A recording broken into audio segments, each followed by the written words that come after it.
Gadis ini sangat cantik.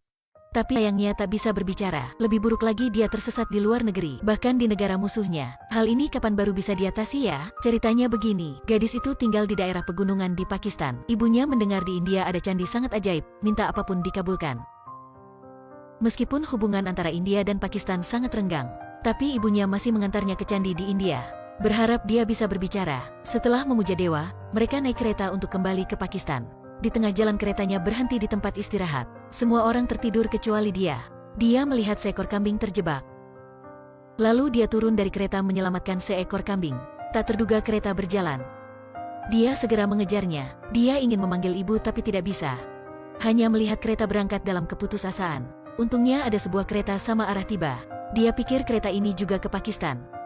Jadi menaikinya, tapi di tengah alur kereta sudah berganti arah. Kembali ke India, dia turun, memilih orang yang tepat. Pandangan pertama dia memilih seorang pria yang sangat baik hati dengan bentuk badan kekar, menarik. Pawan, menggunakan kontak mata untuk berkomunikasi, dia mengetahui orang ini akan mengantarnya ke rumah. Dia menatap ke Pawan, mengisyaratkan ke gelas minuman ringan di depan Pawan. Pawan mengangkat gelas, dia langsung menghampiri.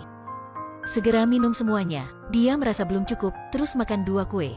Setelah kenyang, Pawan mengantarnya ke pos polisi. Tapi pihak polisi tidak membiarkannya di sini.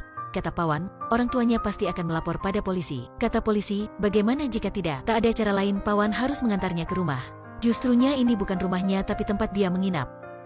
Pertama, orang di rumah ini jika tidak makan vegetarian, akan makan kue, tak ada daging. Pawan mengetahui gadis itu mengikuti wangi daging ke rumah tetangga untuk makan daging. Kasihan deh lo, belum selesai. Pawan mengetahui dia tak satu keyakinan dengan mereka. Kedua hal ini belum mengejutkan orang lain. Adegan berikutnya akan membuat kalian lebih kagum. Saat malam satu keluarga menonton sepak bola antara India dan Pakistan bersama. Ketika India mencetak gol, semua bertepuk tangan selamat. Hanya dia tak senang. Ketika Pakistan mencetak gol, dia bertepuk tangan. Waktu itu mereka belum sadar. Sampai akhir pertandingan Pakistan menang. Semuanya sedang bersedih, hanya dia yang bahagia. Mendekati TV dan mencium TV.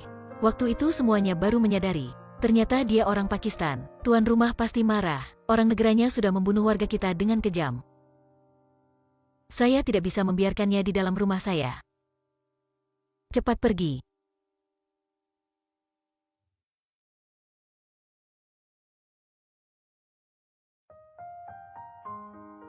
Pernahkah kalian berjumpa seorang pria keras kepala seperti itu? Di bis, kernet tak ada uang kecil. Kamu beri 2 rupiahmu untuk gadis di depan saja.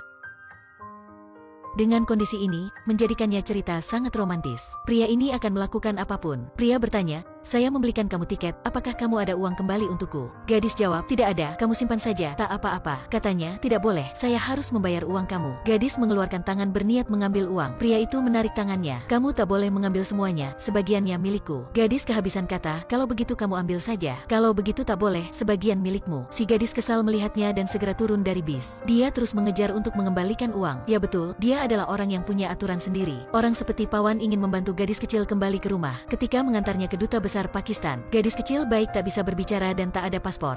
Tak bisa membuktikan dia orang Pakistan. Mereka diusir keluar. Waktu itu kekacauan terjadi di duta besar. Pelayanan membuat visa juga terhenti. Tak diperbolehkan ke jalan raya jadi ke jalan kecil. Pawan diperkenalkan ke biro perjalanan. Kata orang itu, mereka ada perjalanan tertentu, kalau ada uang yang cukup.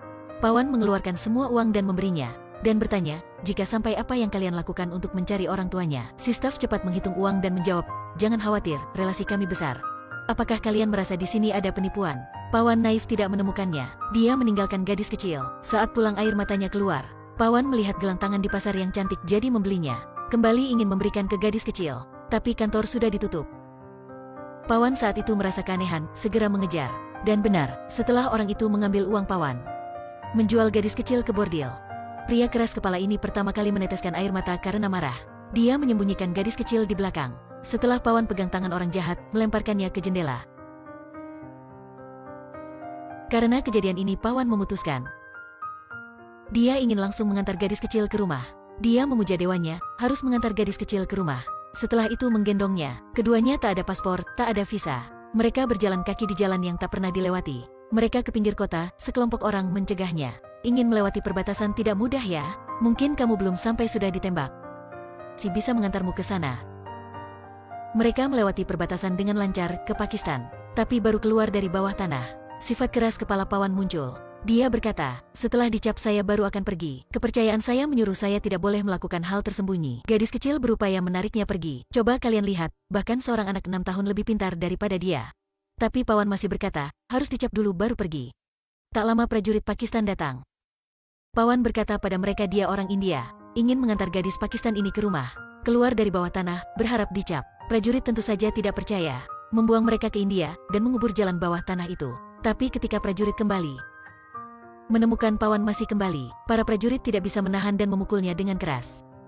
Pawan meminta ke pemimpinnya dan berkata, saya bersumpah pada dewi saya, jika tidak mengantar gadis ini ke rumah, saya tidak menyerah, saya berjanji, hanya perlu menemukan orang tuanya, saya segera kembali ke India. Pemimpin bersimpatik dengan kesabarannya, akhirnya berkata, 10 menit lagi kami akan kembali, dalam 10 menit ini jika kamu di sini atau di sana. Tampaknya kami tak tahu, akhirnya kali ini sudah bisa kan? Tidak, dia tidak pergi, dia tidak bersembunyi, dia harus dicap oleh pemimpin. Semuanya merasa dia sudah gila, tapi gila sepertinya juga bisa dimaafkan. Kepercayaan bisa membuat seseorang tak peduli hidup atau mati. Akhirnya pemimpin mengecap untuk mereka. Pawan berpikir akan cepat menemukan orang tuanya. Hasilnya baru masuk Pakistan sudah bertemu polisi. Polisi mencegah mereka. Kamu orang India kan? Betul. Di mana paspor kamu? Tak ada. Jadi bagaimana bisa masuk ke sini? Saya masuk dari bawah tanah. Semuanya berpikir dia mata-mata dari India jadi mengantarnya ke pos polisi. Kali ini selesai. Mata-mata adalah masalah besar. Pawan baru turun wartawan sudah sampai untuk wawancara. Di pos polisi, gadis kecil melihat di kalender cetak gambar kampung halamannya. Senang menunjuk ke Pawan. Pawan cepat mengajaknya keluar pos polisi, naik bis. Wartawan melihat cepat mengejar. Pawan memegang kalender bertanya kepada sopir tahu tempat ini tidak. Dia ingin mengantar gadis ini ke rumah. Sopir bertanya, kamu dari India kan? Gadis kecil cepat menarik Pawan, menggelengkan kepala. Pawan melihat gadis kecil dan masih menjawab betul. Sopir bertanya dengan cara apa bisa ke sini? Gadis kecil terus menggelengkan kepala. Pawan berkata, saya mengikuti jalan di bawah tanah ke sini. Gadis kecil pusing, orang ini tidak bisa dicegah.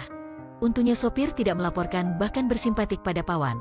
Dia berkata, berharap kedua negara kita ada orang seperti kamu. Wartawan mendengar cerita juga sangat bersimpatik, akhirnya memutuskan membantu mereka merekam perjalanan mereka. Wartawan berkata pada Pawan di sini ada istana sangat terkenal. Kata semuanya jika meminta di sini ajaib. Sampai di sini hanya untuk menemukan orang tua untuk gadis kecil. Meskipun agamanya bukan dewa dia masih memuja. Wartawan memposting video mereka di internet. Mereka menonton video. Mendadak gadis kecil menemukan sesuatu. Ingin wartawan memutar ulang video. Di video ada seorang wanita. Wanita itu ibunya. Mereka menemukan ibunya turun dari bis.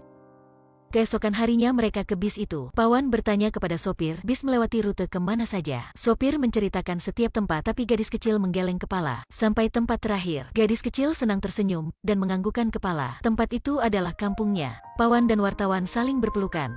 Pada saat itu polisi menemukan video yang wartawan posting. Cepat dilaporkan ke dewan-dewan. Menyiapkan penangkapan mereka ke pos polisi. Pada saat bahaya, Pawan mencegah polisi, membiar wartawan mengantar gadis kecil ke rumah. Wartawan dan gadis kecil berlari. Dengan cepat dia melihat rumahnya, senang berlari ke sana.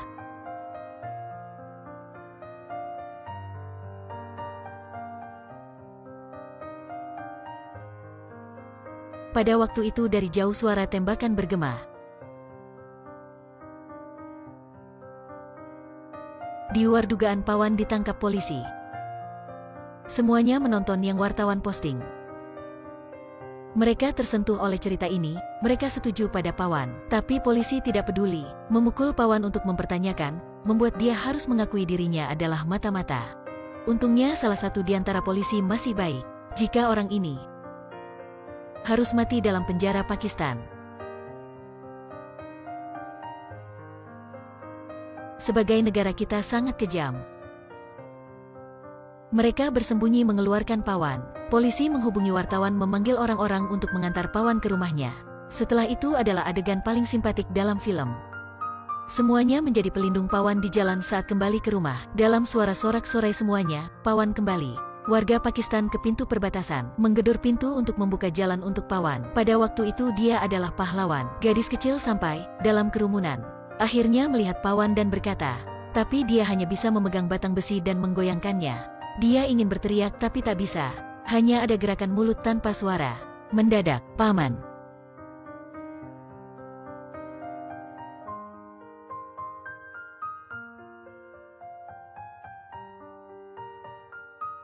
Paman.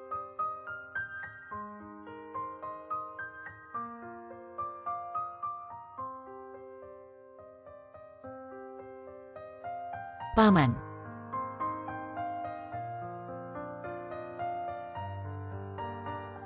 Pawan berbalik badan.